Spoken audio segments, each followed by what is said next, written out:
సంవత్సరాలుగా డిసెంబర్ 31వ తేదీ రాత్రి ప్రాఫెసీ అంటే ప్రవచనం చెప్పడం అనేది జరిగింది.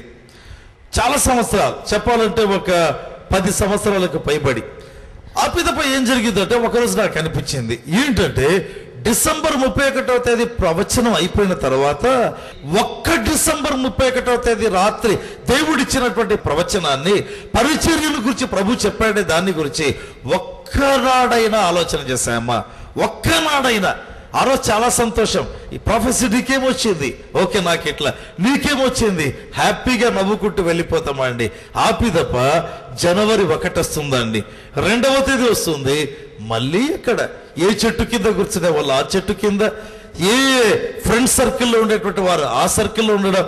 అయితే నాకు అనిపించింది ఇన్ని సంవత్సరాలుగా జరిగే ప్రవచన పరిచర్య మరి దేవుడికి స్తోత్రం కలుగును గాక, దేవుడు ఆత్మీయంగా మాట్లాడుతుంటున్నాడు. అయితే ఎంతమంది ఆ యొక్క ప్రవచనాన్ని స్వతంత్రించుకోగలుగుతున్నారు, ఎంతమంది పొందగలుగుతున్నారు? నాకు అనిపించింది బెటర్ ఐ స్టాప్ అనుకున్నా. అప్పటి నుంచి మరి ఒక 10 సంవత్సరాలు కావచ్చు. ప్రియమైనటువంటి వాళ్ళారా, డిసెంబర్ 31వ తేదీ అంటే ఒక్కొక్కరిని పిలిచి ప్రార్థన చేసి ప్రవచనం చెప్పడం అనేటువంటిది నిలిపివేశాను. కారణం వై, ఎందుకు? ఎందుకంటే దేవుడు ఎప్పుడో ఆత్మచేత నింపాడు. అయితే దేవుడు ఇచ్చినటువంటి ఆ మహా గొప్ప అభిషేకాన్ని పొంది మనం ఏం చేస్తుంటున్నాం? మనం చేసేటువంటి కార్యం ఏంటి? దేవుని సేవలో మనం ఏ విధంగా ఉంటున్నాం? ఒక్కసారి మనం ఆలోచన చేసుకోవాలి. బైబిల్లో రాయబడింది కదా, 5 తలాంతులు 10 తలాంతులు 1 తలాంతు చూస్తే 5 తలాంతులు కలిగిన వాడు మరి 5 సంపాదించి ఆ యొక్క యజమానుని దగ్గరికి వచ్చాడు. దేవుడు ఆత్మచేత నిన్ను నింపిన తరువాత ఒకటి కోరుతాడండి, నీకు ఎంత అభిషేకం ఇచ్చాడు, దాని మీద నువ్వు ఎంత చేస్తుంటున్నావు, ఎంతగా కష్టపడి సంపాదిస్తుంటున్నావు అంటే నశించే ఆత్మలను సంపాదిస్తున్నావు. అప్పుడు అంటాడు, బల నమ్మకమైన మంచి దాసుడా, ఇదిగో ఇన్ని పట్టణముల మీద నిన్ను అధిపతిగా నియమిస్తున్నాను. అంటే ఎంత గొప్ప ఆశీర్వాదం.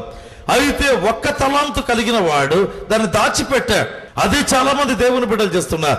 1 తలాంతు తీసుకున్న వ్యక్తి దాచిపెట్టి పారేయలేదండి, విడిచిపెట్టలేదు, అతడు దాచిపెట్టాడు.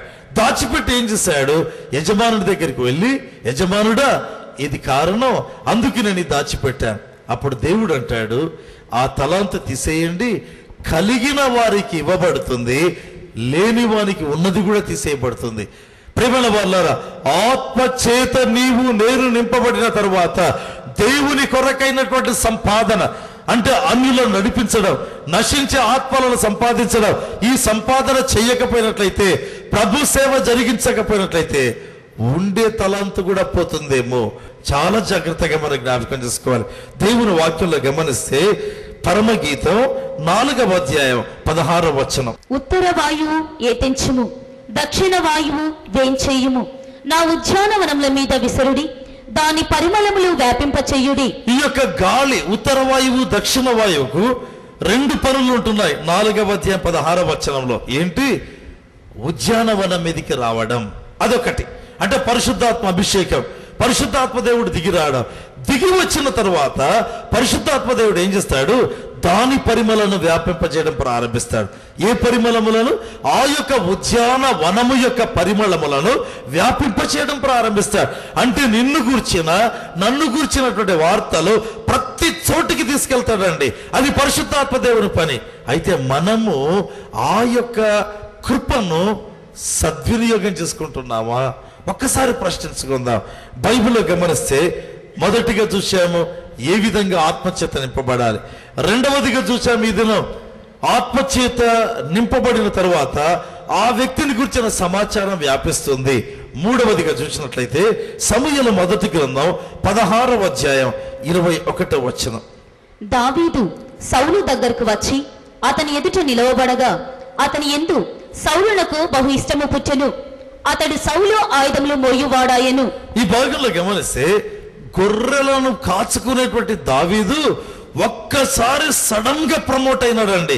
ఎంత హెచ్చించబడ్డాడంటే రాజు యొక్క ఆయుధములను మోసేవాడయ్యాడు. రాజు యొక్క ఆయుధములను మోసేవాడు. ఎంత గొప్ప అనుభవం అండి. అంటే ఇక దావీదు అంటే ఇశ్రాయేలు దేశంలోనే ఒక ప్రఖ్యాతిగాంచినటువంటి వ్యక్తి. అప్పటికి ఇంకా దావీదు గొల్యాతును చంపలేదు. కేవలము సౌలు మీదకి దురాత్మ రావడం, ఆ యొక్క దురాత్మ నుంచి విడిపించడానికి దావీదు పిలిపించబడ్డం, దావీదును చూడగానే చాలా అందంగా ఉన్నాడు, సౌలుకు చాలా ఇష్టం కలిగింది. కాబట్టి ఏ ఎక్స్పీరియన్స్ లేకుండా, ఏ అనుభవం లేకుండా దావీదును ఆయుధములను మోసేవాడుగా ఉంచినాడు.